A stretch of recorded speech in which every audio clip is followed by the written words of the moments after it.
How are you, Mark? Very well, thanks. Are you? Yeah, warm.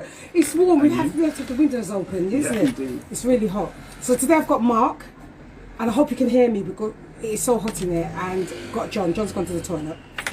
How are you doing, Mark? Yeah, how are you doing? Yeah, good. You doing all right? Yeah. How's life treating you before we get into anything? Yeah, no, well, Yeah? what you mean before it gets worse? You're asking me for the positive stuff. Yeah, what's the positive stuff, Yeah, Mark? yeah. No, it's good. Life is busy, life is sunny.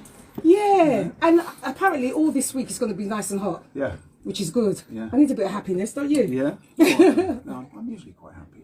Yeah? Oh, yeah. Well, you look like a happy person. Yeah, but sometimes people take it a bit far. Oh, right. Yeah. Yeah. So, how was your journey in? Very easy. Was it? Yeah, yeah. Oh. Just, Did you do my trail like I told you to? No, I didn't know.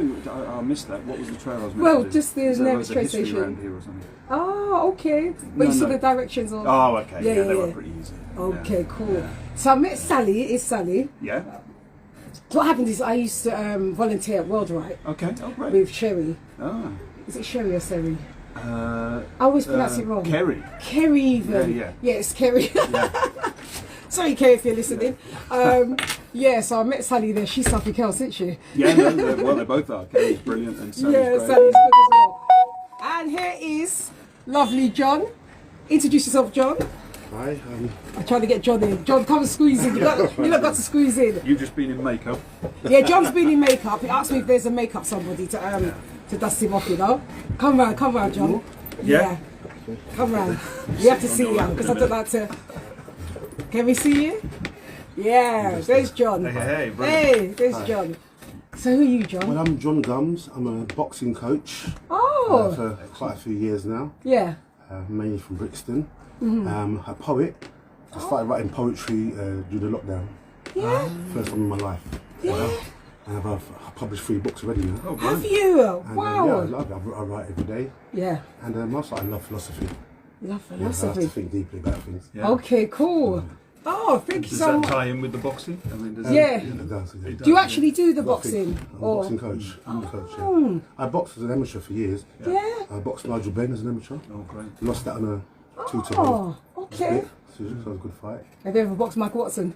Just calling it out. No, Ben was enough. Yeah, was it enough? Very, very hard puncher. Yeah? Very, very hard puncher, but my jab was very, very good. He got decision.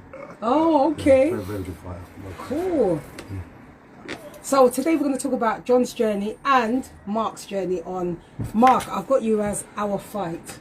That's right, yeah. We Could you set up a explain a bit? campaign. Sure, we set up a campaign after October the 7th called Our Fight to challenge anti-Semitism. Okay. Explain to people who don't know what anti-Semitism means, because a lot of people hear it and they don't know what. Yeah, normally what people would think of is sort of anti-Jewish prejudice. You know, like you might have racism, you might have anti-Semitism. Yeah. But what's become increasingly clear with after October the 7th, Yes. the situation now with Gaza and Israel is that really, if you want to challenge anti-Semitism, you have to take a stand with Israel. Okay. Because most of the things that you'll see nowadays that are what we would call anti-Semitic are under the guise of being anti-Israel. So, you know, it's kind of a interesting situation. Happy to go into it more, but you know, it's kind of it's a real challenge at the moment. So, yeah. Okay, we'll get back to you on that. Sure. John, tell me a bit more about you. So you're from Brixton? Yeah, I worked in Brixton in a boxing gym for nearly 10 years. Yeah. And grew up near the area. And yeah, I've been a box trainer now for 10 years. And I love helping people get physically and mentally and improve themselves. That's why I've stuck at it for so long. Yeah. You know, and before that, I was into IT. It's IT. IT is my training. What a big jump though, isn't it? Yeah. It is. And I think what it is that I found when I was doing the personal training in the boxing gym is that one, you get to meet such a diverse set of people. Yeah, can you imagine? You know, and I met multi-millionaires and. You know, which is the oddest person you've met? Is there somebody who's been odd? You don't need to mention a name, but is there been like I don't know if I would use the word odd. Okay. But you know, when you're doing one-to-one training, you get to know people and you build a rapport with them. You get to know them for a few years. And I've met people. I've met a woman who's travelled to near enough every single country on the planet, you know, and she just started at a young age. And the story that she had to tell me, you know, it's incredible. And I've met people who've had horrible, traumatic childhoods, and overcome. And they've told me how they did it. Overcome it, You know, so I've learned so much just from that experience, let alone helping them to. Did it help you as well with hearing other people's stories? I think so, because with philosophy now, I liked, one of my favourite questions is, what does it mean to be human? Oh. What does it mean to be human? Oh my God, God, what does it mean to be human? It's only 10 past 8 and it's not You have to start off like this, I you know? want to know personal training. What does it mean to be human? And then being amongst such a diverse, hearing all these conversations. I have to write this down, John. Hold on. What does it mean to be human? Hearing all these conversations with people, having these conversations with people for years, it's made me, I think, it's given me more wisdom in looking at that question. You know, these things, what people have had to endure, where people have come from. You know, if I hadn't been working in this field, I wouldn't have heard these stories, and I wouldn't know. That's the thing. These things about the human condition. So, that's the question we're both going to answer later on to the show. All right, so be thinking about that. So, Mark, what got you into this journey of fighting the fight, as to say? So, October the 7th, you kind of know what happened. We all know what happened. 7 days before my birthday, I'm on the 14th. Oh, yeah. Just saying. Yeah, you'd have remembered. And so, we're seeing all the videos being released and things on Telegram. We're understanding that it was a pogrom, basically. We're understanding that Jewish people, kibbutzes, kindergartens, people were slaughtered, music festival. So we're seeing all of this stuff coming out. And I went to, so that was October the 7th. On October the 9th, there was a vigil in London, outside, opposite Downing Street, in kind of solidarity. There were lots of young people, they were lighting candles. And I went along, and I naively, I thought there was going to be loads of, for want of a better word, Brits. I thought there were going to be trade union banners saying we stand with the people of Israel. I thought there were going to be people talking about the hostages that had been taken. And I went along, and of course I discover that it was just basically Israeli people and Jewish people, and there was no solidarity. And in fact, on that day, what actually happened was a load of people were outside the Israeli embassy celebrating. Celebrating the uprising and whatever you want to call it. So, I was looking at this and thinking, this is phenomenal. And I've got Jewish friends. I bumped into one of my neighbours who's Jewish, and he said, this is getting, he said, what are you doing here? So I'm like thinking, wow, people are not even expecting any solidarity. I'm going along and seeing there is no solidarity.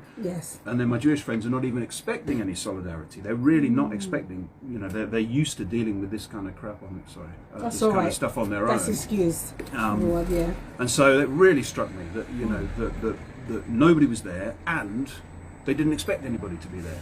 So I started going to some of the other vigils that were there to remind everybody about the hostages.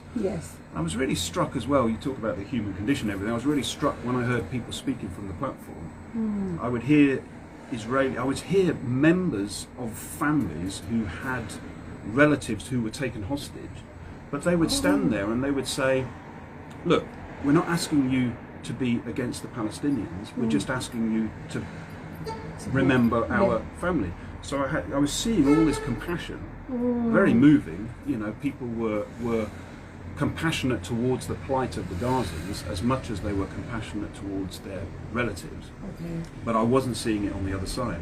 And so I found that very striking. So then a few friends, we set up this campaign, Our Fight, as a solidarity campaign, basically to say, look, non-Jews, you need to look at this, you need to think about this. And how many members is it in the? Is it quite a lot in the? Yeah, we don't have that kind of thing. We have a few, about 3,000 Twitter followers, and we've got a mailing list of nearly 500 now. So that's not bad in 6 months. And a lot of people are seeing the things that we're doing and sharing what we're doing. And then we go to protests and counter-protests. I'll tell you more about those if you like. Yeah, sure. Do you do canvassing as well? Do you canvass? Haven't yet, no, not really. We've been really busy with all the counter-protests. There's a kind of emerging counter-protest movement that's happening in London, which, again, I can tell you about. But, sure. Yeah. We still got time. Yeah. John, back to you. How are you feeling? I haven't asked you that since you come in here.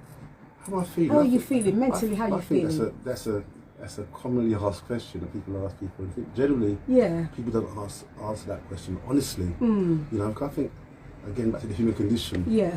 You know, some days you wake up and you're feeling powerful, you're feeling strong. Some days it's not the case. But I take one of my children, for example. Yeah. I never ask her how are you. She said, I'm all right, Dad. I'm all right. Yeah. She always says she's all right. And I think that's an example that she's not being honest with me on. She's being human. Yeah. You know. So going back to how am I feeling? Yeah. How are you feeling? I'm feeling highly reflective of life. I'm feeling optimistic. Yeah. You know, and I'm glad to be on your show. Oh, bless you, John. You know I'm taking one of them books. I'm just saying. You bought me one. Oh, bless. So you got it all published. How was that journey of publishing a book? The lockdown happened. Yeah. And the gyms. Oh. That's Precious Girl. It's my very first book. Thank you so much. Look at this, peeps. Have a look. Don't be jealous, Mark. No, I am jealous. Lockdown happened. A bit more jealous. I think you're quite in the... Can you see that? Come, John, squeeze up. Come on. You're an ex-boxer now, just squeeze up. It doesn't matter. You know what I mean? You've got to dominate the space. Yeah. Oh, this is rough. And you know what? I'm going to be honest. These are the pages I like. I can't read a book with rough pages. Yeah. My son designed that. Oh, really? Yeah. Oh, shout out to our son, John's son. Lovely. Okay. So the lockdown happened. Yeah. And all the gyms shut. Oh yes, that's right. I remember being at home and thinking, what's happening? I think like most of the world, what's happening? And all you saw was death and gloom on the TV. Did you think the world ended? I had a feeling like the world ended. It did. Innit? That type of thing, yeah. Who would have thought such a thing could have happened? They shut the world down. So I remember in my room and I've got my Instagram, which is mainly boxing at the time. Yeah. And I've always said in my head, John, just write poetry. I've never done poetry, ever. So messages came to you like that? John, write poetry. So I put a few poetry lines, I thought it was poetry, on Instagram. And people was giving me positive feedback, saying, John, that's really good stuff. And then carried on doing it. And some poets started coming back, no, that's good, that's really good. So cut a long story short, a few months later, the gym was open for a little while. And one of my clients was a director in a theatre in Holborn. Okay. And she said to me, John, you should do this on stage. Oh, you know? Wow. So I said, okay. So when I did 3 performances during the pandemic, so it was like only about 10 people in each performance because of the COVID restrictions. Because of the separation time, But did a performance. And the audience loved it. You see, I'm just thinking, wow. They loved it. And this is about August 2020. Weren't you nervous though? No. You just went for it like that? Yeah, and I came back to the gym and then someone said, John, you should write a book. I said, all right. Oh my gosh. In December 2020, I self-published this. Yeah. You know, and people were saying, it's incredible. We had a journalist from the EV Standard who came out to the gym to the book launch. And he thought the story was incredible. A boxing coach, training poet and so on. And he came down, he bought a copy, he gave it to his wife, and then he interviewed me. Then he went back to his wife. And he told me his wife was covered in tears. Oh. Yeah. And he said, what's wrong? What's wrong? And she said, this book, it's beautiful. Oh, and that's the first book there. So I just carried on writing. And I write every single day. You know, and, do you find it therapeutic? I do. As well, yeah? I do. Because a lot of stuff which probably was in there, you know, is now on paper and cathartic, is that the word? Yeah, cathartic. Such a posh word, isn't it? The way it says cathartic, you know? Wow. Hi, morning everyone. Thank you for joining. Oops. I don't know how to do this, right. I'm going to give you a lot of break in a minute. Well, great feedback though to get from people. Yeah, really and the fact that you just went and you went on stage. I was going to say, I'm impressed you write poetry, but I'm even more impressed you stand on stage. Just like that. I think it's, everybody has talents or abilities or things which maybe they've never been discovered or And I think people said to me, John, there must have been something going on in your head all these years. Yeah, so you... And, yeah, because it feels so easy. Does it feel lighter now? Does life feel a bit lighter? Because it feels a bit more, I feel like I've expressed myself a bit more. Yeah. Yeah, but yeah. Okay. Can I read one of the poems from that first book? Yeah, sure. Yeah. I'm reading this when I go for my spa, I tell you. Yeah. I don't want the tears in it. Yeah, sure. So I'll dedicate this one to you. Oh, bless you. I'll take it. I believe in you more than you believe in you. Is that love? I see your magic more than anyone else ever could. Is that love? When you're down, I lift you up. When you're thirst, I become a cup filled with you, and you drink. Is that love? Oh God, where were you when I needed you, John? Why are you telling me now? I was like, I can't tell you yeah, story. yeah. So just before I published this in December 2020, I went into a bookshop in Dulwich, and I was looking for a bookshop to help distribute the books. Yeah. And I went in and I read that poem to the two girls on the counter, and they started crying, both of them, you know.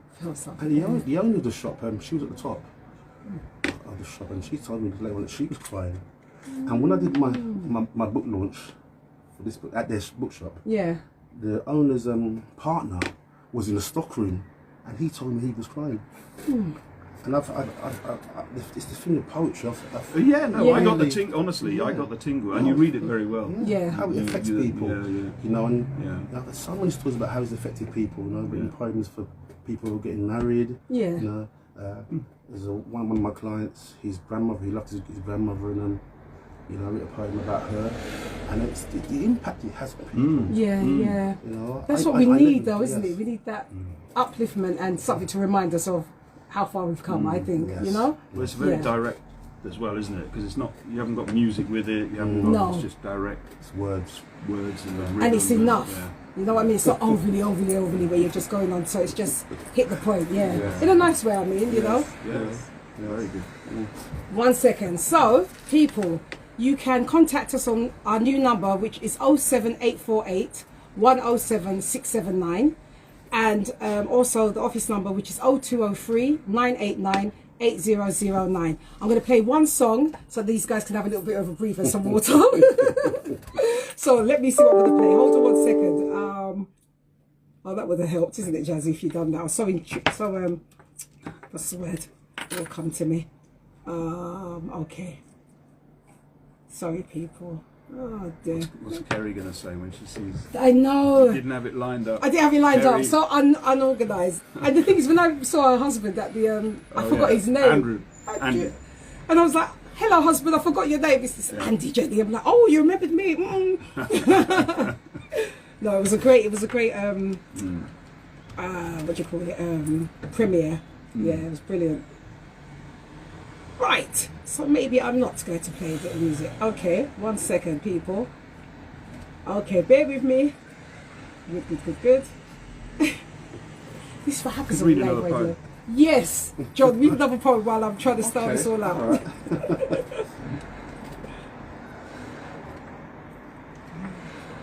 Okay. Yep, go ahead. Can I give you a brief preface to what this poem is about? Yeah, I think sure. sometimes I get off because it's tragic. Oh. And again, it was about there was a bombing on the tubes, terrorist bombing on the tubes a few years ago. Yes. You know, the tube trains. And I was listening to a documentary, and there was a young man who was on one of the trains that exploded. And he lost his leg? Is it? Yeah, it's related to that. Not Gary. I'm not sure the name, but he didn't lose his legs, but he said he was okay, checked himself, thank God. But he said all of this park and smoke all around. Yeah. And he saw there was another person in the middle of the runway. Yeah. And he was saying, help me. I can't get up. There's something holding me down. Help me. So, and the guy on the floor, he said, could you go and look what's holding me down? So the guy said he got up and he went under the train, and he noticed that the guy's legs had gone from the explosion. So he came back in, and the guy eventually died in front of him. So he said he picked him up and he put him on the chairs for a bit of dignity. Yeah. And after that story, and then he closed his eyes. Yeah, yeah. And then that story, I think in my poem, what I do, I get feelings from whatever prompt, and then I try and put those feelings into word. Okay. So now you know the previous Yeah, previous of it. What's holding me down? Is it something heavy? I can't feel myself. Can you please look and see? I can't feel my heart. Look into my eyes. Have you got a love? Is it something that dies? Can you see my life? Move it. It's not that heavy. What's holding me down? Can you see? Oh, that's deep. That's John, isn't it? That was deep. Very good. Yeah. Right, people, I'm going to give these guys a break. Let them have some water in the kitchen. 1 second. Right, let me just go on to this and just play a song. And we're going to play maybe my usual. Okay, let's play. I played this last week, but I always play it. Okay, I'm going to play Love Sets You Free by Kelly Price. I hope you enjoy it, and here we go.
Yeah, yeah. Yeah. Okay. I think the thing is, once you read the book, the work's done. So, Yeah. So it's just. Welcome back to Goddess Jazzy Show. That was Kelly Price, Love Sets You Free. Had to give the guys a breather because it is so hot in the studio, you know. But yeah, so far so good. So you was just saying, John, that your books are not on Amazon yet? No, not at all. No? I'm so busy because I'm with the personal training and boxing. I'm just so busy and other things. It's lack of discipline, really. Yeah. But I've sold 800 copies. Yeah, You know? amazing. I sold 800 copies just word of mouth. 800 copies by word of mouth. Yeah, and you know, so. Well, you now that you're around 186 countries now, so there's more word of mouth for you. Excellent. You know, yeah. Yeah, so I was saying to Mark just now. So where will people get? How can people? I will put them on Amazon. You will? soon, but Okay. if you check out my Instagram. Yes. My say Instagram it. is Padsman Extra, which is PADS Padsman MAN Extra XTRA Padsman Extra. Pads as in. As in boxing Pads, pad. okay. Padsman Extra. On Instagram. You check Yeah. me out. You could DM me and I can. But eventually I will put them on. Amazon, yeah. 800 is good though, isn't it? Considering. But the beauty of a book, once you've written a book, Yeah. you've done the work. Yeah. On to the next one. So the work's been done. It's just for me to distribute them. So it's a nice feeling. Yeah. It's a nice. I'm quite proud. Did you ever think you could do it? You know, growing up. It never came into my mind ever. Yeah. Until the lockdown. It just never occurred to me to do such a thing. So the lockdown was positive for you. In that aspect. In that way, yeah. Yeah, and also I think it's negative. I think for me, I took it very, very hard. Did you? Yeah, that you told you couldn't go anywhere. You know, you were stuck, and none of us knew what was happening. Yeah. You know, and it was in the hands of politicians, you know, powerful people. I found that quite very, very hard. I do love freedom. Yeah. You know, I like the idea of being free. So yeah, it was terrible and good. And good. Well, look what came out for you, you know, which is good. Also, that helped you deal with it as well, I guess. I've always said to me, John writes poetry. Yes, absolutely. Because I write about all subjects, all types of things. It's like I have the freedom. Yeah, yeah. You know, to express myself when I write poetry. You know, and I like So that. therapeutic, isn't Yes, it? Yeah, yes. really therapeutic. Yes. So, Mr. Mark, where has your journey started from? What were you doing before you was... Can I call you an activist? No? Yeah. Okay. Yeah. Before you was doing activism, what was your... Well, it's not completely unknown to me. So I've done activism before. And, many years ago, I was running a campaign called Workers Against Racism. Oh, were you? Where was that then? That was based in East London. Oh. We used to do activities and actions with young Bengali kids in East London. Yeah. Often getting harassed by the police, and so that was back in the day kind Yeah. of thing.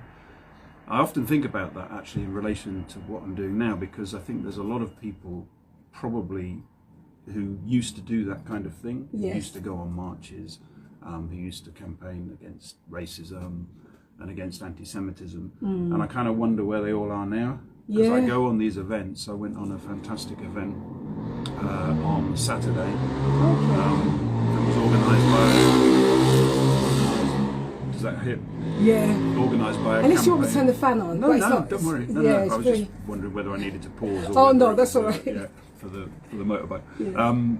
A campaign group called Enough Is Enough, who are mainly kind of Jewish solidarity campaign.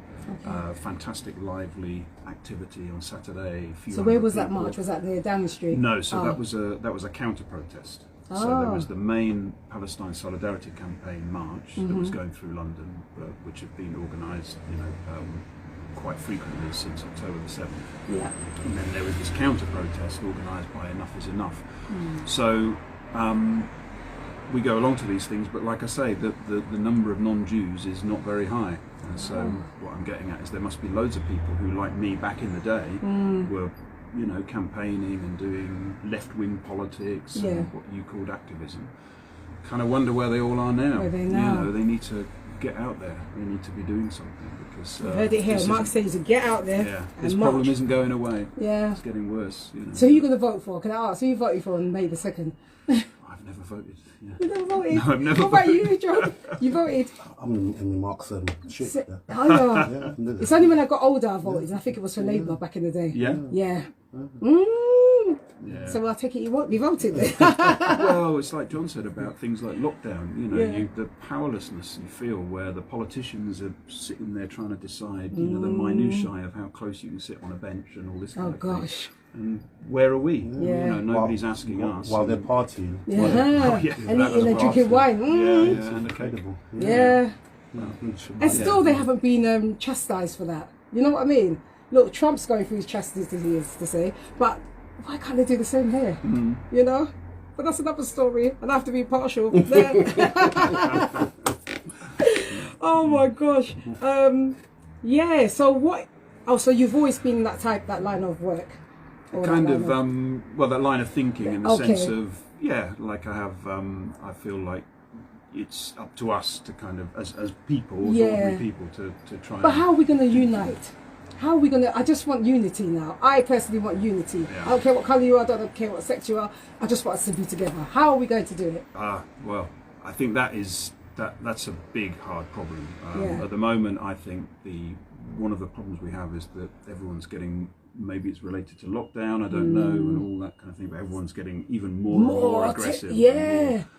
And the problem we have now is that, you know, people are treating this whole Israel-Gaza situation as if it's just another case of, like, where do you come down on vaccines, or where do you come down on lockdown, as if it's kind of some little debate where you can, and people are just getting more and more vitriolic, more and more angry. Yes. Have you found that as well, John? The anger in people?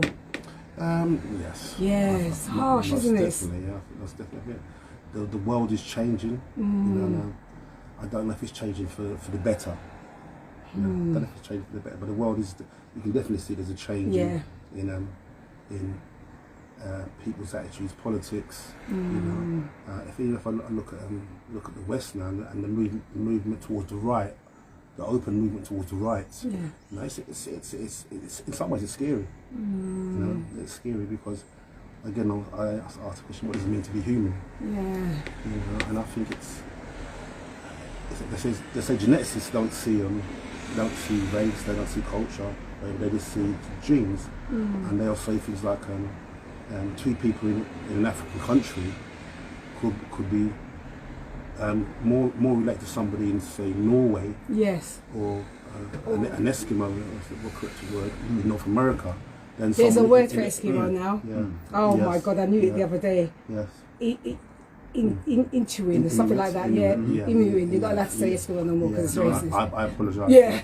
It's But- Intuit or something like Yeah, that. but the geneticists, they just say we are one species, we're Homo sapiens sapiens, you know. And so I then look at that. If that's the case scientifically, then the divisions that we have are political. You know, they're made by people, normally men.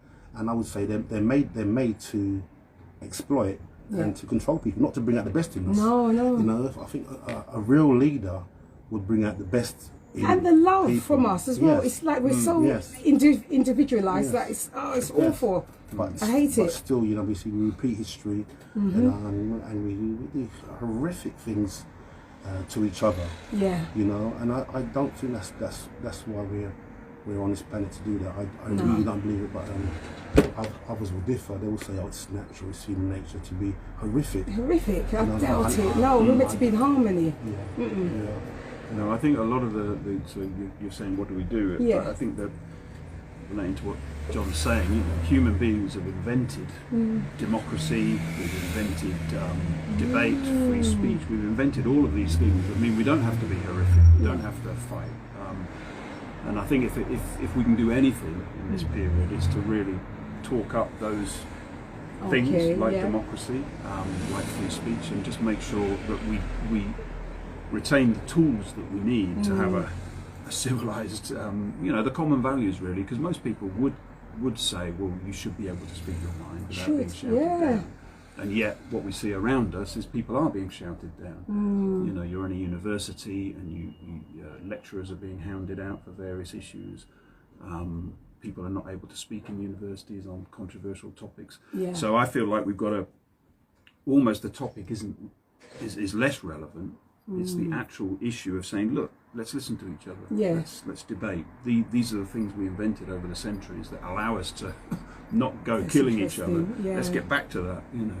And the thing is as well, what I'm scared of, we're the last of the people, as to say, like the grandparents. I call it, we're the grandparents of the kids now, you know. So once we're gone, what's going to happen to them? You know, if they're not listening to us now, what's going to happen when we're gone? I think you know, right. That's a big issue. Yeah. I think people are.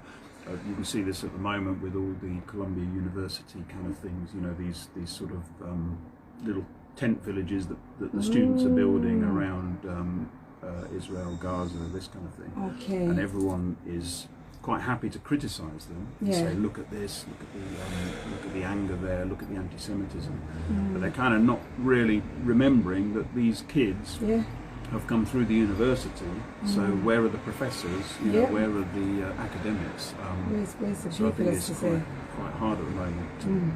It's quite tempting to just simply blame the young and say, oh look at you it, know, but it isn't really 100% their fault. It's ours, because we're not there to, I don't know, to guide them maybe, I don't know. It takes a village, isn't it? Just not one person, you know. A village and a poet. Yeah, village and a poet. Every village should have a poet. Well maybe. said, Mark, that's right, village and a poet, yeah.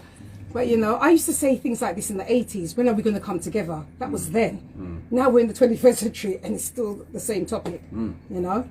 Scary, isn't it? To not know, especially if you've got grandkids or children or what have you, what's going to happen when you're gone?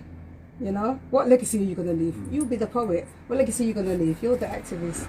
You know what I mean? What are we going to leave for them to follow it through? I think there's a strange thing, though, it kind of relates to what John's done as well, is that it's scary if all you want to do is get on with your life and ignore the world. Yeah. But actually, when, like John gets on the stage, it must be, it's really liberating, isn't it? You suddenly, you think, oh, well, nothing can really hurt me.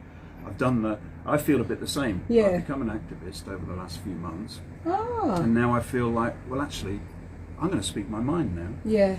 On everything, you know, and it kind of liberates you. So that you feel free. And okay, some people are going to argue with me. Maybe some people are going to try and punch me. But at least you've spoken. At least you're out there now, and you can start to think about how you discuss things and debate things. So I think I don't find it scary anymore. I guess is the point I'm getting at. Yeah. Is that you say it's scary. Yeah. But I feel like, okay, it's in our hands. You know, we can now talk to young people. We can now write an article. You know, we can set up a website. You can print a book. There's nothing stopping you. If you're prepared to be bold. You know. That's the question. Yeah, to be bold. Yeah. Interesting. I think that comes back to go ahead, go on, John. That question asked, like, what does it mean to be human? We're not going to answer you. We'll answer you later on. Innit? We have to think about this, man. It's one of the things that I say generally, what another human being can do, another human being can do. So if you see human beings have done great things through time and history, then so can you. And I think it's because of this division, because of the exploitation of human beings, that some human beings don't value themselves. They don't see their own worth. So unless they're a king or they're a professor up on high and so on, they can't do certain things in their life. But if they recognise the equality of essential equality of all human beings, I think that can change, transform somebody, and you know, you can do great things. I've actually got a poem here. Good. Can I ask a quick question? Sure, John. This is both of your show today, so you're very welcome to everything. Okay. Yeah. Who would you say? Ooh. Who would you say is more important than you? Who's more important than me? Yeah. Lord have mercy. There's the honest side, and then there's the other side. He's more important than me. Oh my God. Now I'm just going to throw it down. I'm going to say God and the universe. Okay, the universe. Yeah, okay. That's my answer. You, Mark? Wow. I don't know what you mean. I mean, my wife's more important than me. Okay. No, actually, my kids. I think my kids are more important. And my position, and it was a question that I thought about. I did this philosophy class a few years ago, and that got me into philosophy. Okay. And so I started asking deep questions to people. Who's more important to me? And my position is that we're all human beings are equal. We're all equal. So nobody can be more important than you. They can be your equal, but they can't be more important because we're the same stuff. You know, so a king or a, you know, a master or whatever. Yeah, they're still all made the same stuff. So no one's more important than you. You know, I'm going to have to meditate on that one. And so I wrote this poem. Yes, please. I'm just trying to wave to people then. Hi everyone. No one's more important than you. No dashing prince or princess true. No courageous knight, no professor on high. No saint without taint, those who make you cry. No leader strong, no poet with song. No killer cruel, no mindless fool. No dashing prince or princess's beauty. In reality, no one is more important than you. You now got to nick that. I must. I hope it's not copyright, but I have to write that. But, you know, no one is more important than you. Like I said, that just came out of my philosophy, philosophical musings, and so I write. So we got the wrong answers then, Mark. There's a wrong or right answer. You know, wrong or right answer, but it's something to ponder on. You know. Yeah. Because you don't think of it like that. You think you put everyone in front, your kids, your partner, your whoever. Yes. You don't think about more the same like that. But they can be equal. You can work as a partnership. You can be equal. But should somebody be more important than you? Yeah. I don't think so. Because why should somebody be more important than your essential human self? Yeah. You know? That is something to think about. See, Mark, you learned something today. Yeah. Boy, that's something in the whole. So that means if I'm screaming at my son now, I can't be saying that I'm more important than you. What a level! Yeah, love that. Yeah. Oh my gosh.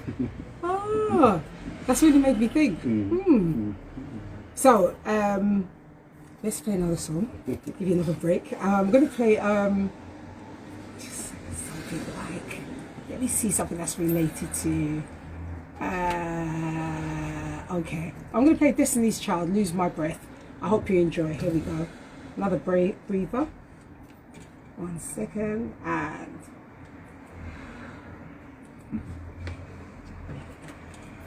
This.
There weren't two phones there at the same time, so yeah. Yeah, we were just talking in the break of the music, and Mark was saying about your son, about how a lockdown affected him. Yeah, we keep coming back to lockdown, because I was Yeah. just saying to John how good it was for him to find something that helped him through lockdown. And because if you remember, he was saying that, you know, he started to this lack of freedom, Yeah. and a lot of people turned in on themselves during lockdown. So John kind of found this new thing and took it further, and it carried on after lockdown. But a lot of people, and then I was saying that my son made this point to me the other day about some of his friends at college, at university, and unfortunately what happens now is, because their experience of lockdown was that if you had a problem, you just basically went to your room. Yeah. 'Cause where else could you go? There was nowhere else to go. So families would end up, you know, with one person in one room, one person in another room. Yeah. Probably the parents were working online or something, if they were lucky enough to be working. And then the kids were sort of left to themselves. And he was just saying to me the other day that at university, a lot of people, if they have a problem, they do the same thing. Oh, they they retreat shut to off their like room, that. and they don't quite know how to. They're not really equipped with, you know, like we might have in the past, I don't know, taken up boxing or something like that. Yeah, You might yeah. have found something or looked for something, even if you isn't didn't find it. Whereas, yeah, so for a lot of young people, it's quite tough. So do you think they're still suffering from it now? I think there's going to be, a couple of And generations. look, there's no that are help. gonna There's no be- help to unblock them, as to I say. don't know what the help would be, you see, because I think what he's explaining is that people aren't equipped Yeah. to handle it, and I don't know what the help would look like. What would you say to them? Get out of your room.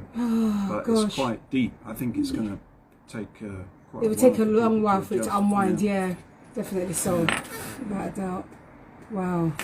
And it's you know, it shows you that the we were talking earlier about the politicians taking lockdown out of our hands. Yeah. You know, I mean, people should have been able to be part of the debate. Because lots of people were saying, well, what about mental health? What about suicide? Look how You high know, that's gone. Yeah. Crazy. And people were saying there are lots of other factors you have to consider before you start locking everybody down. But it just became this, back to what we were saying earlier, it just became a polarised debate.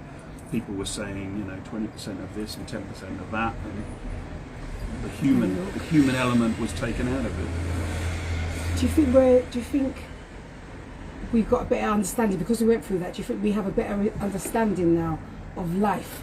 Because our life was taken for 2 years or 3 years, what have you. Do you think we've got a better? Are we more resilient now because we've done that? Or have gone through it? Do you think we'll learn? I mean, I hope. Number one, I hope people know that we should never do that again. Yeah, And we should definitely. never lock down again, no matter what happens. We Yeah. should never lock people No. away. We'll have fewer poets at the end of it. But, you know, maybe that's the price we have to pay. But no, but I wouldn't want to go seriously, through that we should- again. Yeah, exactly. I want it to be People how it shouldn't have was. to go through that. Yeah. Because for me, it felt as though I used to have a dream that it was a black and white world back in my youth. And when it was quiet, I thought to myself, the world has ended. That's how I felt. The world has ended. Yeah. Oh my God, it's I mean, horrible. those photos of empty streets in London. Yes, I you mean, remember they're those black and white? really It was like that, yes. disorienting, aren't they? Because you think, look, that isn't London. This is not London's it. a hustle and bustle Yeah. and people going places, you know. It was just too quiet. Yeah, mentally it could have been better, but no, it was just, no. And it's as though they're trying to stop us from going back to what it was. You know, I don't know if I'm used to this new thought, new way. I don't know. But yeah. And just to say, it happened on the 23rd of March, which was my son's birthday, so he's to blame. You can blame him. Yeah. God, what an experience. You know, when you're growing up, do you ever think about things that you've gone through? Would you have ever lived through this? Would you ever had your mind that, you know, I can't imagine going through this. I can't imagine being a poet. I can't imagine being that. You know, certain things that you lay your life out to. Did you ever have that growing up? Well, which way round? I wouldn't expect to go through it. Yeah. Yeah, well, the thing, see, Because we never had a plan. yeah, I think the thing that was always in my youth was the idea of war. Oh. So if you think, I don't know why, but as a kid, I was always thinking, oh, I hope there isn't a war. And what age And were you? Can you remember? Through teens and everything, you Yeah, know. And I you had think that that thought. a lot of the a lot of British culture, not so much now, but was war films, and even like James Herriot, you know, you remember the vet who used to go around, there was one of the series ended with him having to go off to war. So it was this, I always had this idea of being forced to do something. Wouldn't that be terrible? You had to leave your family and be forced to go off and do something. A bit like what we were talking about, politicians forcing you to do things. So that was always a strong... So you had that as a young person, you had But that. the other one, though, kind of again related to that, is this idea of the Holocaust. What would you have done in the Holocaust? And that is kind of a big thing now, I think, for people to really think about, is that what would you have done in the midst of all this anti-Semitism, in the midst of all the pogroms? Would you have been? It's a strong idea for people of a certain age, I think. What would you have been one of the ones that stood up? You know? And I think. And could you go to war at what, 18 or 16 or what have you? Yeah. Could you physically do it? Oh my God! When I think of it like that, or send your child out to do it. Absolutely. It's pretty deep. Yeah. We're going to go on another break, which is a news break in 2 more minutes. What was your thought pattern, John, growing up? Did you have that thing of, would I be in this situation? How would I deal if a situation came up? How would I be able to deal with it? What, in terms of anything really. Like I said, for me, growing up, I always saw black and white. The world is ending. I don't know why, but I always had that thought that the world is ending. And it came when it came to the lockdown. That's how it felt. That black and white picture. Some of my earliest memories, I think, is actually knowing I was a child of immigrants from the Caribbean. You know, and being really conscious of that. Yeah. And then I think. What age were you? Can you remember? Or? Well, I remember being in my mother's arms, you know, and her putting me in the cot. Wow. So I remember most of my life. Yeah. And I tell her something sometimes, and she goes, "John, you couldn't remember that because you were a baby at the time." I said, "Well, I'll tell you where the kitchen was." And came into and left, and she goes, "It's amazing." Wow. But I remember as an infant becoming aware of racism, you know, thoroughly aware of racism, and then thinking to myself, "Oh, well, anyway, when I become an adult now, it will be gone." And it never went away, and that was a.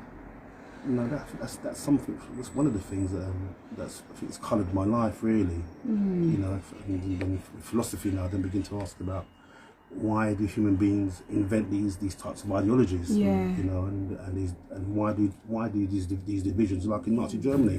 What could have made a modern European country? Have a break. That's the news bit now. A modern European country behave like that. Yeah?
This is DJ LSD, and you're listening to Love the Beat Radio, best station in the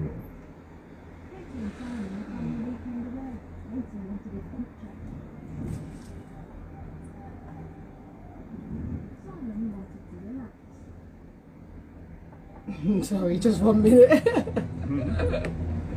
Oh dear.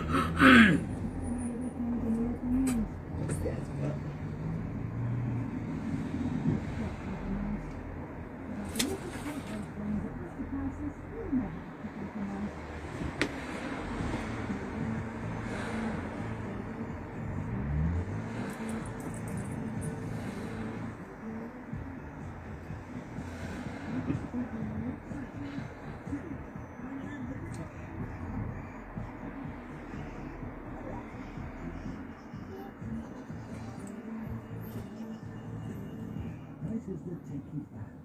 Celebrating over 100 years of great value this month at Tesco.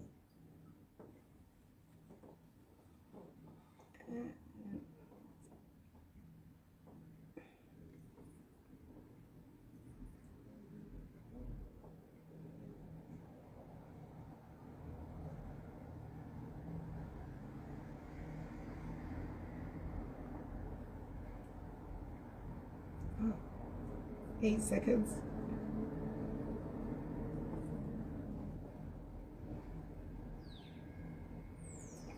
Welcome back to the Goddess Jazzy Show. I'm still here with my lovely guests Mark and John, and we're going to find out something interesting because I've only heard it from the other side of being a single parent. So I want to know, how is it being brought up by your dad, John? What is it like? Well, my mother and father separated when I was very young. But as I was saying a bit earlier, my memories go back to being in her arms. Yeah. And her putting me in the cot. Wow. And even me being able to visualise, remember the room that I was in. And I've spoken to her a few times and about that. She said, John, you're a baby. And I could describe where the kitchen was, where the front room was, whatever, so on.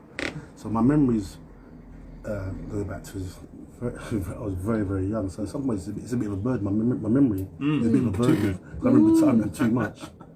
But my mother and father's marriage ended after a few years. Okay. And my father took me and the baby. And I never saw my mum after that for much in life, really. Yeah. And my father raised me and my younger sister through the 60s, working full time, you know, and then going through the 70s. And all I remember is that he was so loving, such a loving dad, you know. He was very, very loving.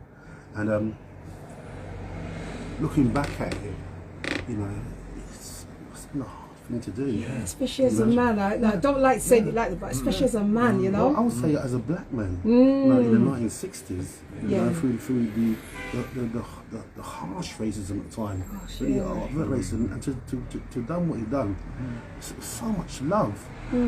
Was he strict? No, because I think my daddy, generally, until I rebelled as a late teenager, generally, I was in awe of him. And so he didn't have to. He never hit me. He never hit me. So you had that. Yeah, just respect for him. And I think it's probably looking back now, knowing he was always there and the consistency and the love that he showed, you know. And I do now look back and say I think there's something missing me because I didn't have my mother there. Yeah, I was gonna ask. And in some ways, so a lot of people call me a gentle giant, you know, and I think I don't know if it's in touch with the feminine side. I don't know if that's the right question. Yeah. But I never ever felt the need to be egotistical or say I'm the big man, I'm this and that. I never felt the need to assert my masculinity, you know, so I like to have that confidence there. But I also think possibly it's because, in reflection, some people say in my poems that they think a lot of my poems could have easily been written by a woman. And so I think what I may have done, this is an hypothesis, is that because my mother wasn't there, I put put her there in my mind. In your I mind. put something in my mind Yeah, to try yeah. and comfort me. You know, to say, you know. Did you feel you Yeah. missed parts of a mum being there? I Yeah. remember as a young kid walking in the streets of West London, and if my mum ever gets to see her, I don't want her ever to feel bad about this, because it's what happened between her and my father. Between her and my father, and relationships break up. Yeah, That's what things of course, happen. yeah. You know, and I love my mum. You know, I love her. But I remember as a kid walking the streets of West London, and this used to be this game: step on a crack, pavement crack, break your mother's back, and all the kids would avoid the cracks. I remember as a young boy, in a rage. Yeah, you stood in it. Yeah, I was standing in the cracks because of rage, and I couldn't understand why she wasn't there. And I remember again as a small boy thinking, all the when parents come to pick up their kids at school, it's normally the mothers, and I was just empty. Yeah. I felt empty, and even looking back now, you're understanding what trauma is. I think that was a very, very heavily traumatic time when she and my father separated, and I didn't realise how traumatic it was, you know, and how it probably still haunts me as a grown man, you know. Even the word trauma, we don't realise it until we get older. Yes. You know, we go through so much, but we just, yeah, you know. But going back to my dad, I think he was a loving man. So he cooked, he cleaned you, and all the things that. Oh everything. my gosh. Everything, but you know, I think when I became he married 3 times. And my mum, you know, he married in Jamaica. Oh. Sorry, and he came over with those children. That marriage dissolved. Yeah. Then he met my mum, and that marriage dissolved really quickly. And then eventually he married again, a woman called my stepmother. And when that marriage dissolved, I went, and this is the thing I think about trauma, I went off the rails. Yeah. I went from like being a quiet, polite, very academic, brilliant at science at a young age, absolutely brilliant at science, to a terror. I became a terror. Yeah. You know, and I regret, but became abusive to my father, really angry. You know, I did. Yeah, I yeah. did. You know, and I regret that. But I think he understood. Yeah, we have because to go through certain things to. he allowed me to rebel. You know, but I loved reading. I always loved reading, and instead of reading my normal books on science and maths and whatever, I wanted to read about why did they break up? Why did my dad's marriage break up? Yeah, what dancers? So yeah. I then I spent a couple of years in my bedroom reading, and I started to read about psychology, about meditation, about a lot of religious books, and I got into meditation when I was 16, and I've been doing that ever since. Ever since. And Do you find that very calming? I don't know where I'd be Yeah. if I didn't discover meditation. You know, and then I took boxing a lot more serious as well, so they helped me to channel a lot. But that reading, I read hundreds and hundreds of books, and I think that helped shape me. You know, into a lot of the basis of who I've become. Thank you for sharing that, especially from a father's part, because you only hear about the. Please. Well, I read a poem about Did my you? dad. Yeah, about Please. my dad. You know, he's such a lovely man. Is he still around? No, Sorry. he was a brilliant man. You know, that's the kind of man he was. We were driving through Dulwich one day, and he saw this building, just a shell, and there was no roof on it. Shell, and I've got an idea for that. And within 2 years, I think it was, he rebuilt it, put 10 bedrooms in there, put a lift in there, and he opened it as it was the very first private care home in the borough of Southwark. Right? And he ran it himself. You know, he was an electrical engineer. He was electrical engineer, but he had the ability to do these things. And, Get on and do it. Yeah, he was an action man. Yeah. Action man, very, very active. Didn't talk much, very active. But anyway, one day, one of the OP, this is the thing about my meditation as well. Ever since I learned to meditate, I've begun to see things and be more sensitive towards things. And I had this dream one day in the residential care home, so I stayed there now and again. And the dream said that the home was going to close. And in the dream, my father was in the dream and he passed blood. He was passing blood. It was a weird dream. That's what my dream's done. Yeah. Anyway, a few months later, he's a very fit, healthy man, never sick. He said he couldn't get out of bed, you know. So this wasn't the dream. no, this is really this is after the dream. Okay. Man. He couldn't get out of bed, so we carried him to the local hospital, King's College, and after some tests, they said he's got leukemia, and he died in 6 weeks. Gone, boom. All of a sudden, and it was such a shock, you know. It happened so fast, you know. So fast, you know. Yeah. So But you know, it's anyway, I wrote this poem about him. And you'd had the dream. Yeah. Yeah, And after that, imagine I don't write my dreams anymore. I never write them down Just- again. yeah. I'd rather not know. 'Cause a lot of things have happened like that. You know, but I don't write dreams anymore. It's terrible. I'm so glad for my dad. He gave me all the love he had. I'm never sad. Too much joy. Love you, Dad. This is so, yeah? And your mum, she's She's there, yeah? Yeah. Oh, wow. We need an action man. Where are they? We need action man. Where are they? I think a lot of people, and I'm going to say this blasé, but a lot of the youth are too entitled. You know? That's someone agrees. Back in the day, if you dropped over, you rub yourself and you get on. These ones, they're too precious. Too precious. Well, but like you said earlier, you know, whose fault's that? Yeah, that's true. Because we pick them up Yeah, dust them off. dust them Yeah. off, and you know, we give them cycling helmets. And, Yeah, I'm you gonna know, do this and put a plaster so on. Oh, dear. can you blame them, really? No, it's true though. Oh my gosh. Hello people, thank you for joining. Thank you. Oh, that's lovely, John. Thank you for sharing that, you know. Because somebody's out there that's heard your story, and the same as you, Mark, someone's heard your story, and you know, it will help them. I know that for a definite, you know. So it's good.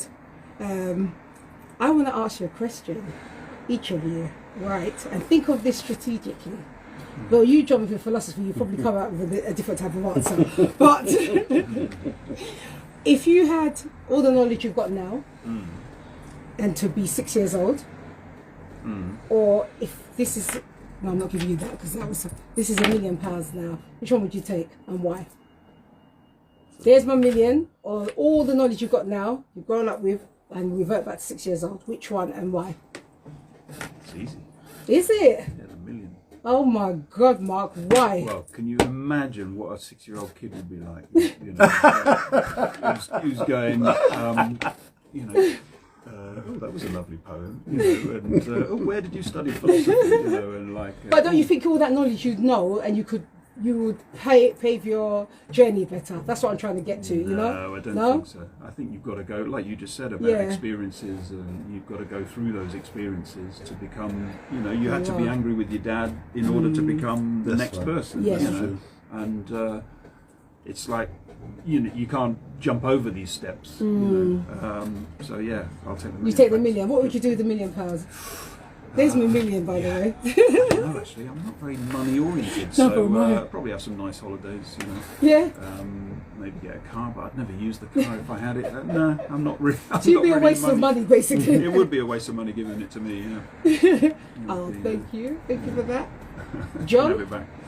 It's going to I be think that's a great question. It's a great question because, as Mark said, you know, your experiences make you who you are, you know, and even with all that knowledge, you know, you can't predict everything. Even all that I know, things will still happen, Yeah. which I have no control over. But I think I would go back. I'd go back with that Go knowledge. back? Yeah. Because I think the main reason is just because time. I think what Homo sapiens are is that we have a limited life cycle, you know, 80, 90 years. And 90. 80, 90 years. Is maybe. it? Yeah. That means I've On only got about average. 30 odd years On left. average, Lord yeah, have maybe less, mercy. you know. But and you can't buy time. You can't Yeah. buy time. So I think for that reason, you know, to go back with that knowledge as well would be really valuable, and then I'd have another 70 Yeah. 70 years. So would you change? So let's say you'd be 6 now. Would you change the direction you've gone?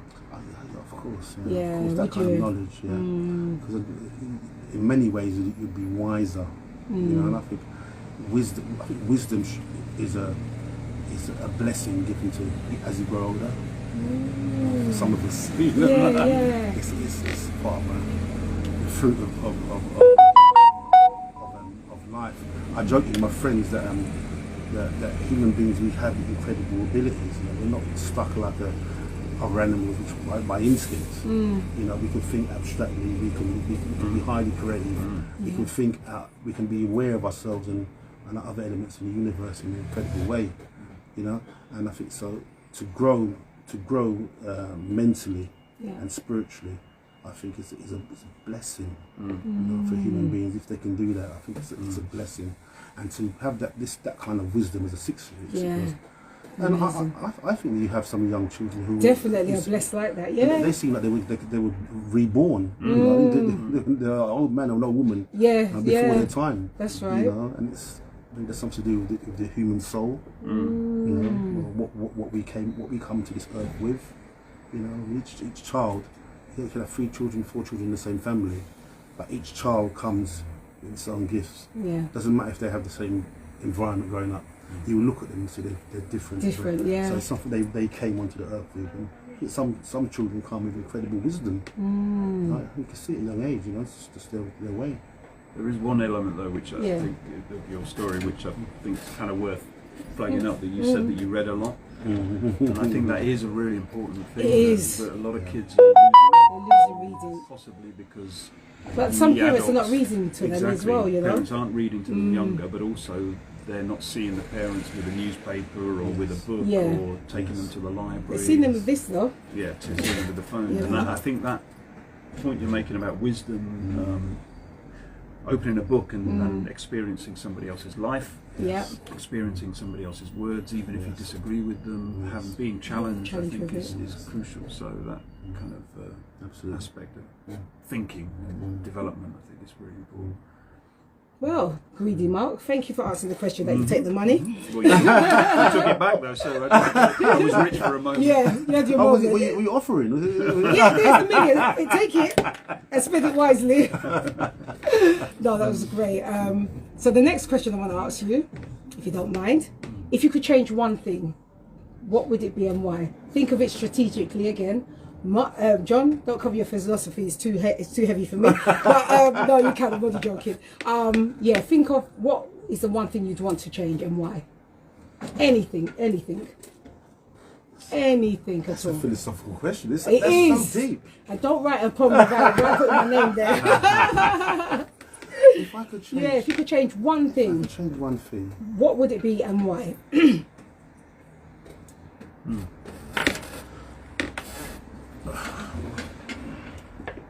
I think I'd like human beings to recognise their common humanity and that we live on a planet, and as far as we know there's no other life for trillions and trillions of miles, and this is all that we have. We're all related, we're the same species. We can either live together and try and find harmony, try and live in peace, or we can have the opposite, or a world of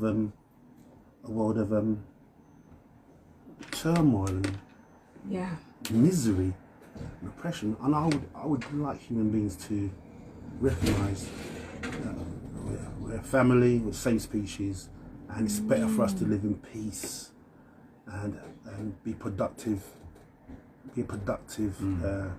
loving species.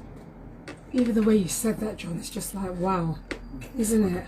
Yeah, but it's more like, that's all it needs. You know, what you've just said is, that's all it needs. So simple, like love, that's all it needs. And it's still so difficult to get. Mark? I'm kind of in the same ballpark. Yeah. You know, I think people just thinking the best of each other, giving people the benefit of the doubt. Yeah. I think that would be a start towards what you're saying. You know, you see it a lot. If you get on the bus and you smile at people, then people smile back. Yeah. You know, and you get into a conversation, and you know, it's just so you can just feel that people are ready to think the worst. You know, Yes. say, oh God, this person on the train did this today, and you go, oh, but maybe that's because they were late for work because the baby was sick all over their, no one thinks about all over their clothes. what's happened, you know, yeah. and it's kind of like if you think the best, it just really changes how you move in the world. And I think that in terms of politics as well, you know, just like listening to other people's side, and then okay, you can disagree and you can argue, but I think starting from the assumption that most people want the best, Yeah. and we're now got to work out how we get there. How we It's get kind there. of- it's really important. Oh, thank you for answering my trivial questions. Mm. But I like the way Good you question. said it, John, because as you were saying, I was just thinking of being in a world like that. How beautiful it would look, how it would feel, you know? Yeah. Yeah, well, I agree with John. I often get this feeling of, look, we're in this together. Yeah. People, you know, and sometimes you get that sense, you know, when there's a bit of a disaster and people help each other out. You know, and even lockdown, going back to lockdown, you got people sort of delivering stuff to Yeah. help people, you know, and so people get an inkling of that in certain situations, or like the tube train you're talking about, you know, where the after the bomb. And so kind of somehow trying to remind people all the time that, Yeah. look, that's what we're really like, what we're that's what like. humans are really like. But how can we get back to that, you reckon? How is there any way that we can, without people having the side eye or thinking the worst of you, you know? I think sometimes Oh. you've got to not try and see the worst all the time. So it's really easy, if you go through the day, Yeah. you can really easily come home at the end of the day with a whole load of stories about how terrible people are, if you wanted to. Right? That's If you true. wanted to say, oh, you can say, oh God, this person cut me up in the car. Yeah. And this person was rude. But you could just as easily come home with a whole load of stories about how great people are. Yeah. Oh yeah, this person chatted to me in the queue for coffee. You know, oh, this person offered me the seat. You know, so I don't want to sound like Pollyanna, you know, and be naive. Because But there's lots of just terrible see that stuff side going on. instead, do But, that side, yeah. I do sometimes feel like people see what they want to see. You know, so you can talk about, I don't know, pick any issue you want, like youth crime. Yeah. You know, you can see that if you want. You can see, oh, all teenagers are out stabbing each other. But, you know, then you can also, you chat to any young person Yeah. for, you know, for anywhere. You know, somebody will open the door for you. And so you can see what you want to see. Is what I'm Yeah. getting at. You know, I don't That's mean there aren't any interesting. social problems. Yeah. And there aren't things to be addressed. But it's very easy to get into the mindset that we're going to hell in a handcart. Yeah, and like that. You know, and that all is doom and gloom, rather than, you know, well, look at all these positive things people are doing, and we're all in this together. Like, Yeah. Jesus. And I always say, when you've got time, say something nice to a young person. There was a young person, he had his hair out, and I loved it. And I said, Yeah. excuse me, young man, your hair's beautiful. And he was so happy Yeah. that I made that. Oh, he said, oh, thank you, Auntie. I said, you're okay. He was in his uniform and everything, you know. But just a little compliment, Yeah. because I don't think they get that. Because you're always being looked at, like I said, side eye, look at him, he looks rude or what have you. Just say something nice to someone, you know, or to an elderly, or to anyone, really, you know. Acknowledge somebody. Yeah. You never know how you make their day, you know, basically speaking. Yeah. There I'm we still go. buzzing because the other day somebody complimented me on my coat Did they? on Waterloo Station. And she was drunk and she was on Oh, hand. God. Yeah, but it was, you know, I was buzzing for Elated. 2 days. Yeah, but the same way how we like it to us, it's nice to exactly. give to someone else, isn't it? I was in the shop and the woman was running me down. Excuse me, to ask about bags. Now I'm a very colourful person, not today. What do you think of this black bag? And I said, Auntie, you might need someone who's younger who can tell you, because I'm more colourful, you know. No, but what do you think? And I'm just like, I don't know, you know. But don't you love interacting with people? Yeah. You know, going out. Yeah, I That's do. why lockdown was so bad. Because people Yes. need Yeah, that. you need They that little bit of- even just a little thank you for the coffee or whatever. Or something. Yeah. You know, gosh, especially the people who are locked up in the homes, in the elderly home. Oh Yeah. my word! Yeah. No, it's a farce. I Yeah. think that's just my view. You know, a really wicked farce, which I don't want to ever go back again. So, John, what's our next poem? Okay, I'll read one from my last book, Priceless Young Soul. That's a nice picture. Yeah, Yeah, show it. Yeah, the first two books were designed by my Lovely my son. Shout out to our son. Oh, That's the first one, Precious Girl, and the second one, my favourite star. Supposed to be me as a boy sitting in an art gallery, Oh, right. looking at his favourite star. This reminds me of back in the day, you know, looking at that, yeah. But the third book, it was designed by a university art student, one of my clients. And this book is called Priceless Young Soul. Yeah. So actually some swings in the park and so. It's a great picture. Okay. So What are those flowers called again? I remember them. Daisies. Daisies, that's right, yeah. Daisy. Daisy. Yeah. The life force. Yeah. So let me.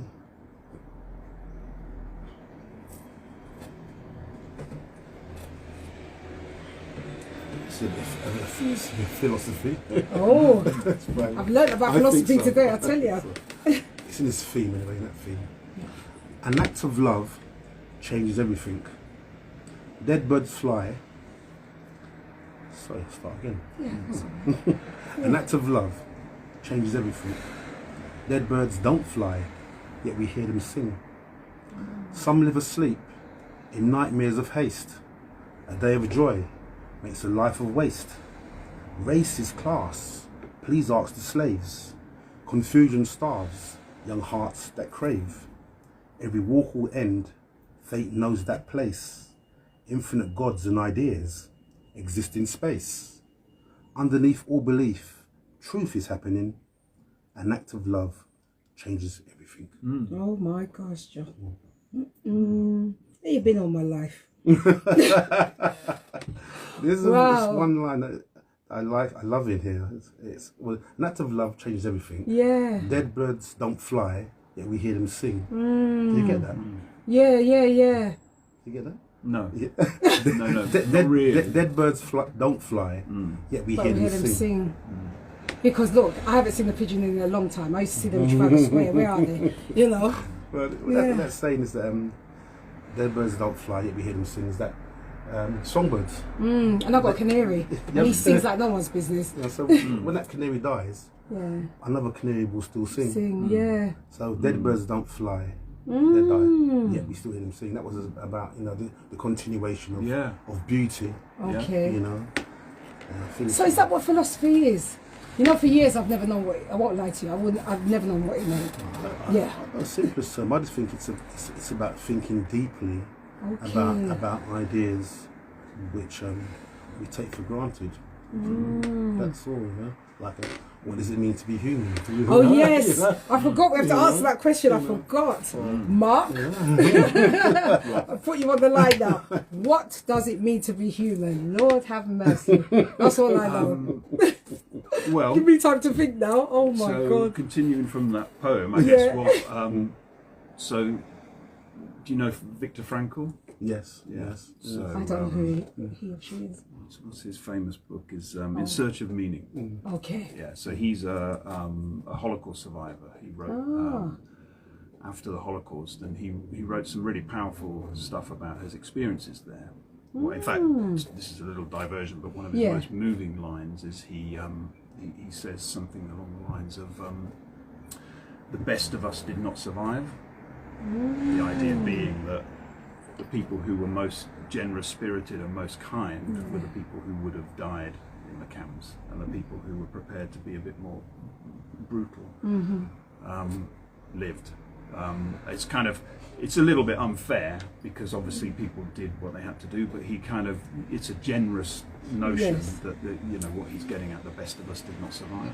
Anyway, he wrote his most famous book is his book In Search of Meaning, which is after the experience of the Holocaust, when everything is so dark, millions of Jews have been slaughtered, and obviously other social groups as well. What can we possibly think human beings are? That's kind of what what question he's trying to answer.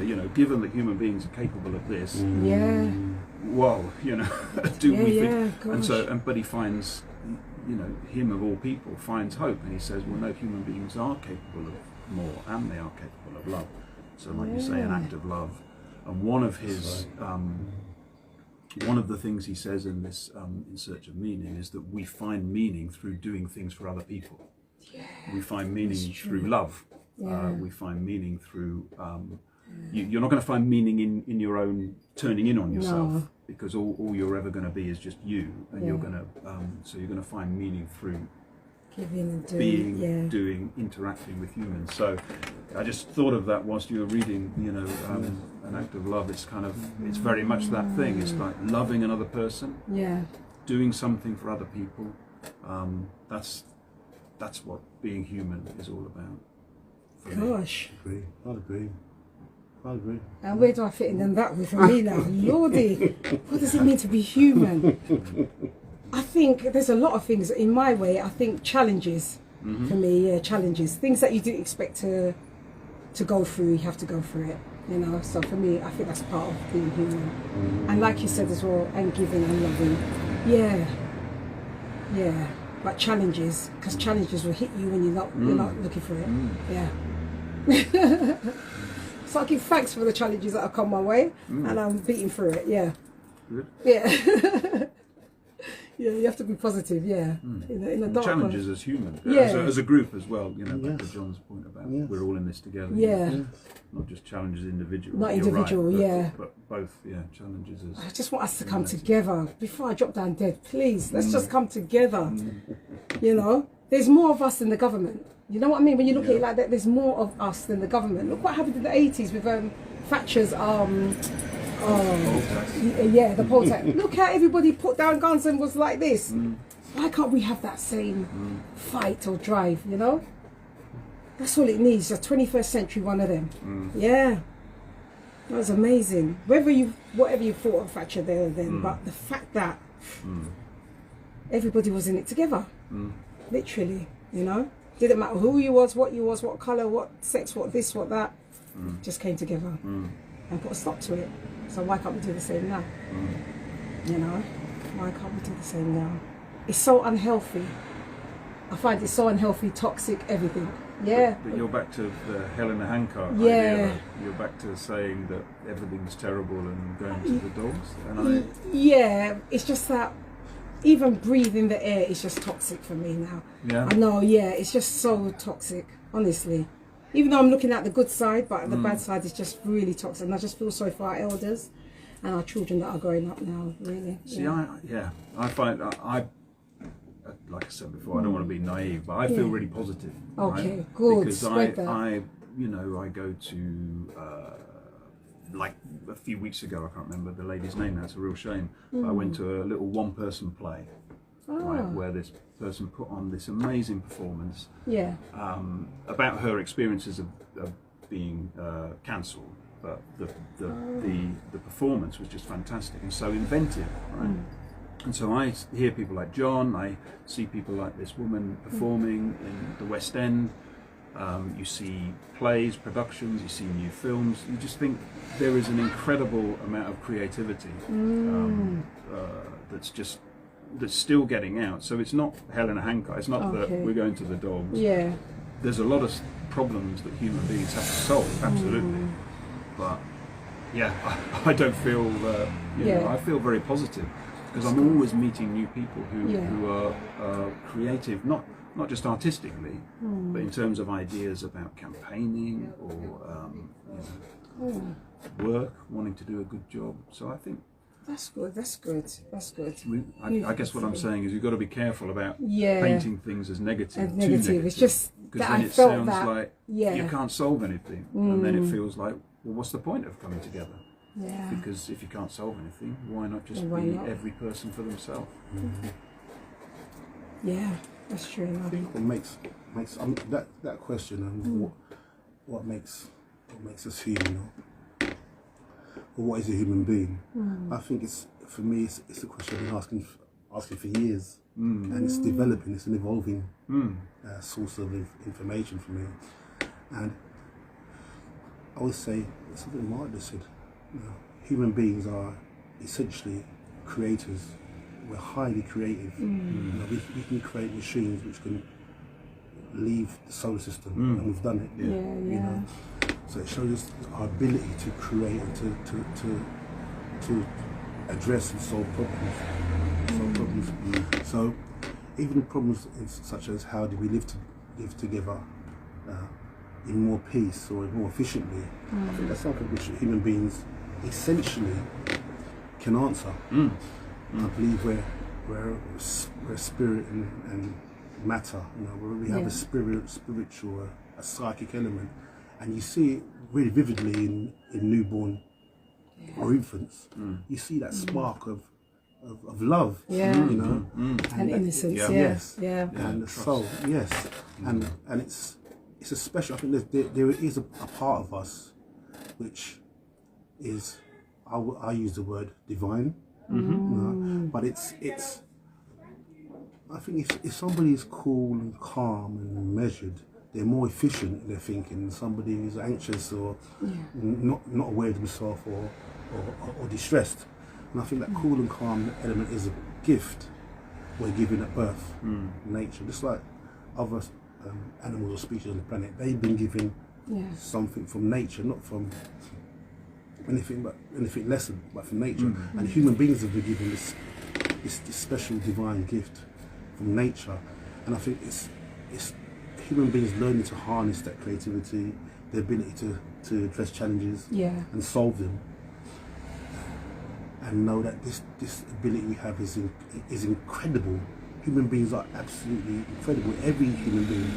I don't believe in these hierarchies where you have gone to university and had 15 degrees, or you know, I think every human being essentially is incredible, and it's in all of us. I think recognizing that, we begin to answer the question, what does it mean to be human?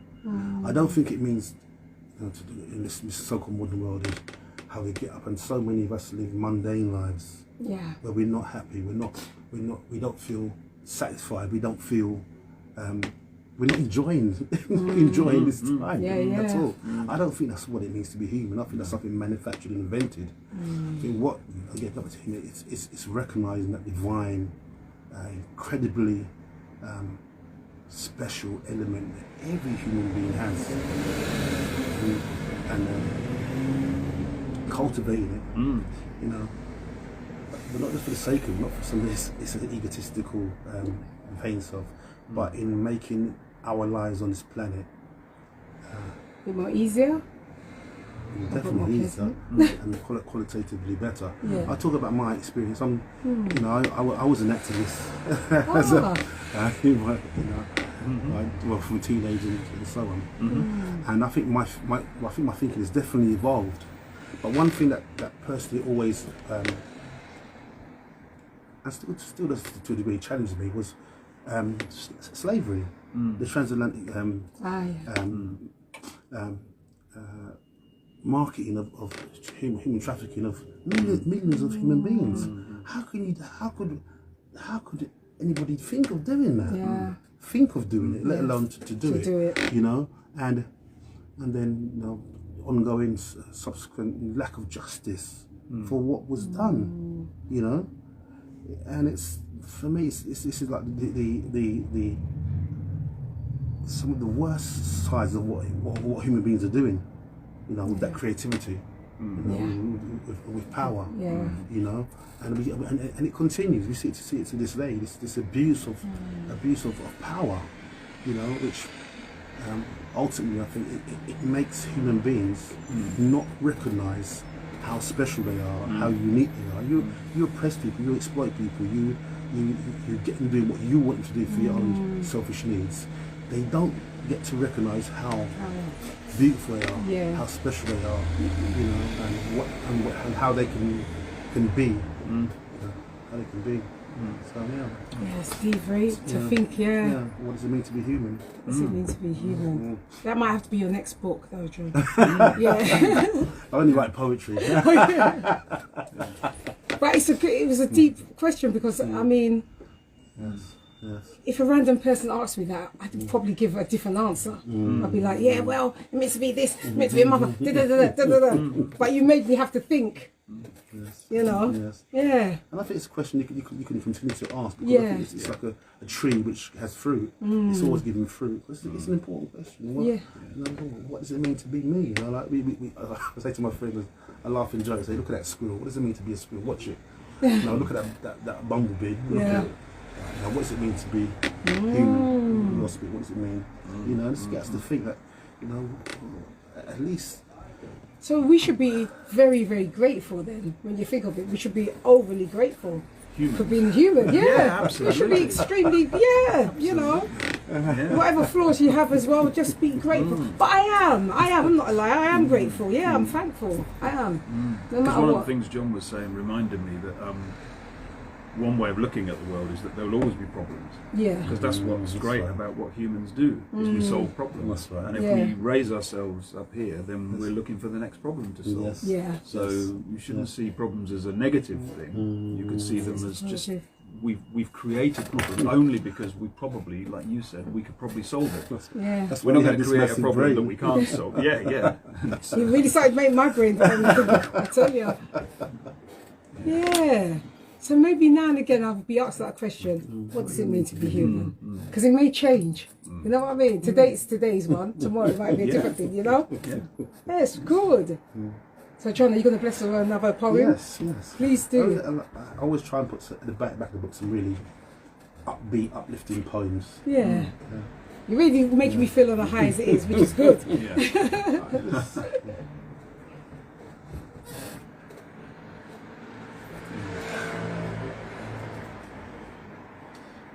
Woke up today, so happy, put my brand new shoes on, heart filled with cheer. Heaven is my morning song. Life is great, I can't wait to meet the sun, have fun and play. I'm ever so blessed, let this heart confess. I'm so happy, today's my day. That's nice, isn't it?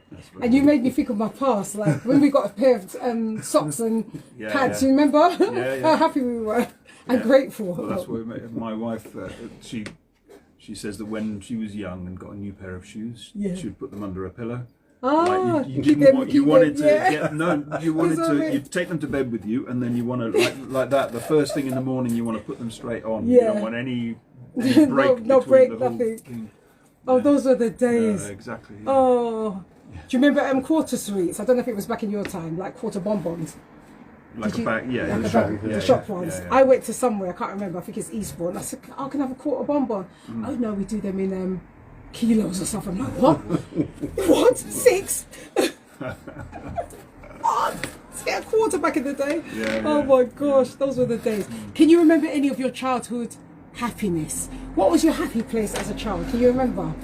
What did you do? What was your happy your happy place? I went to Adventure Playground. That was my happy place. There's an example. Can you remember as far back? I can't remember any place, but I do have a strong feeling of I still get it now, like when we come into the summer. Yeah. And you know that as it gets into the evening and you're supposed to be going home, you know, for your tea or whatever, and it's still starting to get dark and you're desperately still trying to play football and you can't see the ball. I still have that feeling now. You still got that? As it starts to get dark, I kind of like that feeling of sort of you're halfway between, you know, you're meant to be at home, but you're still trying to hold on to the light. Yeah, exactly, hold on to the light, kicking the ball. Nobody can see a thing. Oh my God. And you, John, can you remember anything from your childhood that makes you smile and makes you think? I used to love dreaming. Did you? I used to love dreaming. I used to have this continuous repetitive dream of I was falling through like this tunnel of lights, different kind of lights, and whenever I wanted to, I could stop and go to this level and go into a world. Go into a world. And I used to have dreams as a child constantly. When I'm done with that world, I'll go back into the tunnel and start falling again. Like, let me see this world, and I come into another world. Yeah. And I just love that. Oh, that world dream. I used to have that world dream, thinking I could step off of this one and go to another one. And I used to love looking at the clouds and I like that now. Seeing images and I like that now. Stay stuck in it. That's me. That's me 100%. I love the clouds. I love it. Yeah. And I used to think that the moon had after 8 minutes in it. Yeah. It does then. Yeah, I thought so, didn't it? If you just went like this and, you know, the new guy part, yeah. So, guys, we've got 13 minutes. Is there anything you'd like to tell people out there in 186 countries? What is the one thing you want to say to someone? in a positive way, yeah. That they can say, John said that, Mark said that, you know? Yeah, leave it on your shoulders now. Maybe I can read a poem. Yeah, of course. Yeah, definitely so. Just remember, John, this is going all the way to China, Uganda, America, everywhere.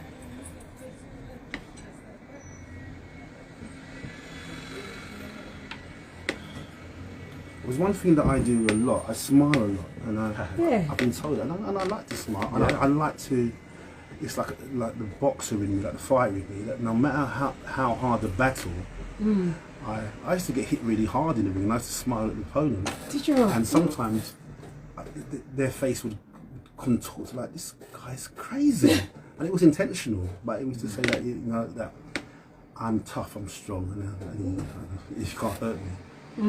And again, going back to what it means to be human, I would say I would love human beings to recognise how powerful they are, how special they are, and no matter what is happening in their lives, even some of the worst things which can happen to us, we're a species which are 400,000 years old, and we've been here for a long time, and we shall endure, for thousands of years into the future, and just have faith in that special part of you, inside of you, which is immovable.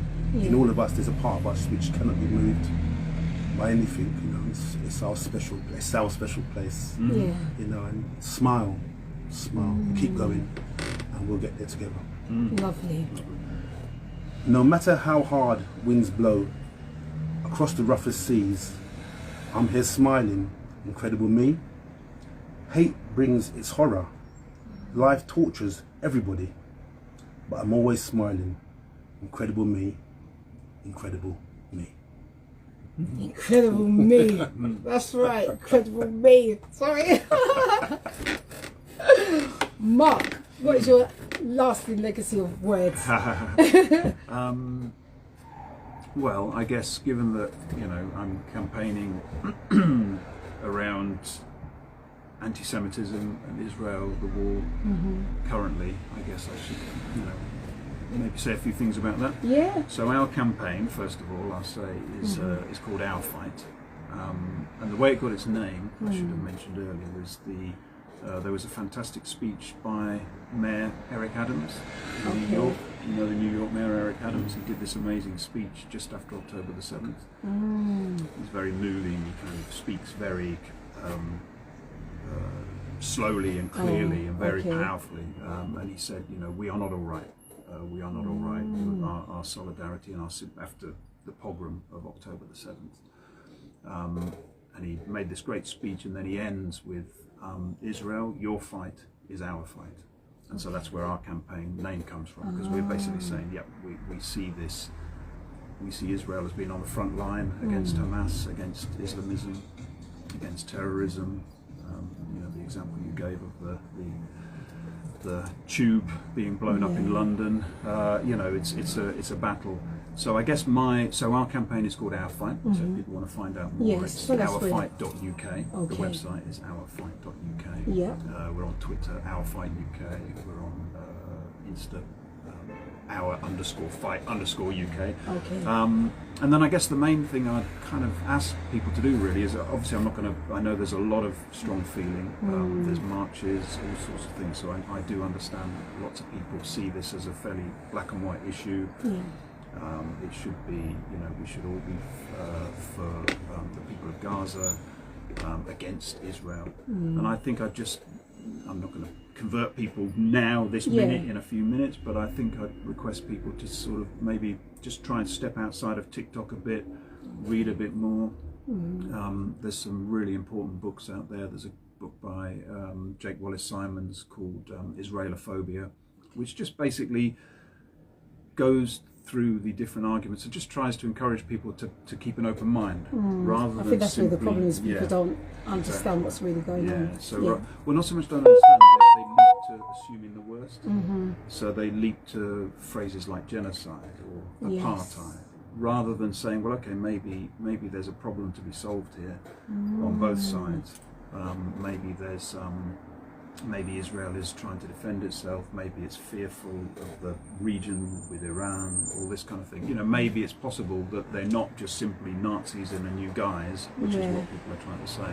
So I guess that's the main thing, just encourage people to read a bit more, look at alternative viewpoints. I'm looking at alternative viewpoints all the time. I think we all need to be doing that. Yeah. Well, that's lovely. So, John, you're going to read out the whole of these books. Now tell me something to sell it now. Everybody's going to know. I did give my Instagram account. Yeah, go ahead again. My Yeah. Instagram account is Padsman Extra, which is PADS, Pads, Man, MAN, Extra, XTRA, Instagram. Oh, it's lovely. Yes, You want more? please. Yeah, Okay, all right. of course.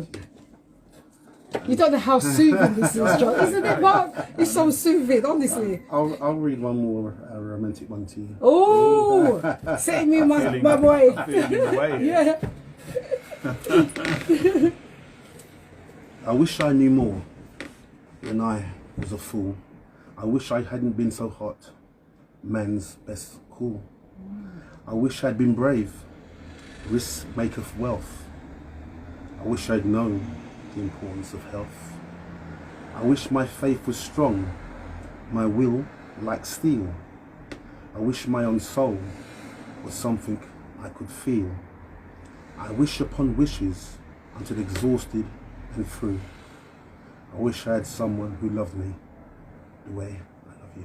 Oh, John, where you been all my life? All them buggers should have said this to me. So why is that then? So is it, why is it that you... Oh, Mark, you have to get deep, didn't you? Well, I'm wondering what's it based on? Because he loves somebody who doesn't love you. Is that because they've gone? That is Or just because life in they're- general. You from afar, or what is it? I think it's poetry. It's poetry, and it's love, you know. Yeah. And the person reading the poem could be unrequited love. Yeah, you know? yeah.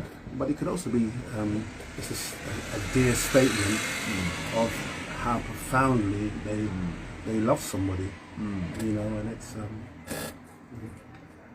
who may also love them back. I like As that. much as- May. That's it, yeah. I think it's a beautiful poetry that Yeah, of course. Oh yeah, and you could read it. You could find different meanings in your own poem. Absolutely. You know, in a year's time, Absolutely. because it's I think it's a fantastic thing. Yeah. So we've got 5 minutes, and what I want to ask is, will you not come back again? Oh, I would love to. I'd love for you to come back again, I'd honestly. love to. It's Yeah. been great. No, I'd really Would enjoy you? it. Yeah. Yeah. Honestly, it's been great. And I hope, how are you feeling now? How's your vibe feeling now? You have to always check in. I like to check in and see how you're feeling, you know? I enjoyed the morning. It was a great way to spend my human time. Oh. Yeah, my human time. I really You heard enjoyed that, it. Mark, our human time. I did enjoy it. Oh, bless you. And you, Mark, how are you feeling? How are you feeling? Absolutely, Son? no, really enjoy it. Yeah? Okay, you're Well, like coming I said again? earlier, you know, I love it anyway if I meet a nice person selling me coffee. So to Yeah. spend 2 hours with 2 lovely people, I mean, God, that's my day done. Thank you. It's No, I been really a enjoyed it. joy. It's been a learning curve as well for me. I learned about philosophy. I never knew about it. Always saw books and I'm thinking, but never knew what it meant. So that's good. An opening. How it means to be a human. That's going to be on my profile. Sorry. And I may start asking that every other week just to see, you know, like a check-in. Yeah. You know. See what I'm- Yeah. See what I'm Yeah. feeling. How's it feel? You know. Yeah. Well, even like you said, you're moving out of London, so Yeah. Fly I spare. think it's Yeah. part of the human experience that you're expanding. You're growing. It's actually being creative rather than stuck in maybe in one particular lifestyle. You say, no, I want to do something different now. Yeah. You know, and I think that's part of the human experience. You know, human beings move. Yeah. Move around within our own country or around the planet. On the planet. It's Yeah. what human beings do. You know, we started in Africa, and then we're everywhere now. Yeah. You know? That's right. We naturally migrate. You know. That's why it's a political issue now. Immigration is now a political issue, but it's something that human beings do. I said, Yeah. you don't see birds with passports. No. They go wherever just they go want. wherever. Want to And then they come back. Yeah. If they want. Yeah. But And we share. so, yes. Yeah. There's a lovely, Yes. my wife's father is from Scotland, Ah. and they have this thing where in the sort of smaller remote areas of Scotland, they set an extra place at the table. Oh, You know, just in case somebody's nice. knocking on the door That's in the beautiful. snowstorm. Oh, And all the that's rest. nice. So you know, like John says, people move on, but also people welcome. You know, That's people really bring nice, people yeah. in. You know. It's something you said earlier, Jazzy, about goddess Jazzy. Goddess, say it with your chest. Say it with your chest. Goddess Say it with your Jazz. chest. About kindness. I think Yeah. they found ancient human remains, and I think they saw one of the bones has been broken on some woman or man's leg, and Yeah, I saw that. the anthropologists, they said it just showed some of the earliest expressions of human kindness, because somebody had broken a bone, Yeah. and they had to have been cared for by the group of Yeah. humans for their bone to have healed. So it shows there's something about being, one of the things about being human is that we're kind. We are. It's an element of us. Yeah. You know, we're kind and we look after one another. You know, It's so true. we mustn't forget that. What are we like naturally? Yeah. Guys, it's come to the end. And I want to thank you so much from the bottom of my heart for waking up, coming in, sharing your was the journey, hard your story. part. Thank you so much, you know. And I'm glad you'll come back again. I'll run you down anyway. And thank you, Mr. John, for signing my book. Everybody, problem. before the minute's up. Precious Girl, that's my very first book. And there's my signature. So when he gets famous, man, I'm telling you. So until next week, people, I've been Goddess Jazzy. This has been Mark, and this has been John. Thank you so much. Until then, take care. Lots of love. Bye. Bye-bye. It's a wrap. Yeah. Thank you, So all Goddess. we need to do